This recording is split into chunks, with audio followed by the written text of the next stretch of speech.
মামা দুটা চা দিও। আপনার বন্ধু তো আসতো না। এই তো চলে এসেছি। আসছিস? এই নাও চা। এনে। তাহলে আজকে কি আমরা যাচ্ছি পল্টনে খেতে?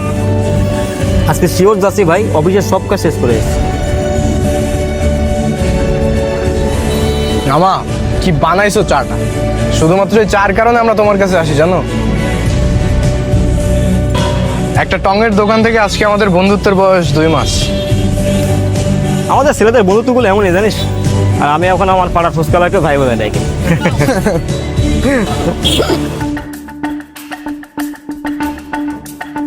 কিরে কি হলো? তোর এই স্বভাবগুলো না আমার এক বন্ধুর কথা মনে পড়িয়ে দিল। I miss him. মিস কেন আবার? গনকেস নাকি? পল্টনে গিয়ে খেতে খেতে বলি।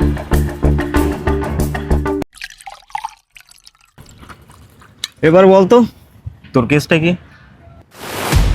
প্লে থেকে ক্লাস 8 পর্যন্ত আমরা বেস্ট ফ্রেন্ড ছিলাম। আমরা সবসময় একসাথে ঘুরতাম, একসাথেই থাকতাম। একদিন স্কুল বাঙ্ক করে এই নদীর পাড়ে এসেছিলাম।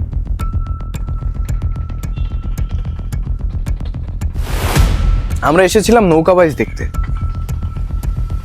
নদীর পাড়ে অনেক শ্যাওলা জমেছিল। আমি ওকে মানা করেছিলাম নদীর পাড়ে না যেতে, কিন্তু আসলে আমার কথাই শোনেনি।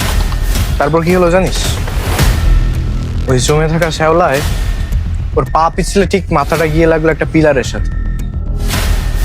প্রথমে আইসিইউ, তারপর ডেথ। আমার এখনো মনে আছে রে, আই কুড নট সেভ হিম।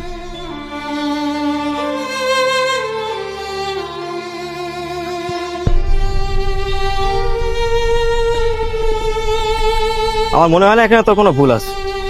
রাতুলের সাথে যেটা হওয়ার ছিল সেটাই হয়েছে। চল। 1 মিনিট, আমি তো তোকে ওর নাম বলিনি। তোর নাম জানলি কিভাবে?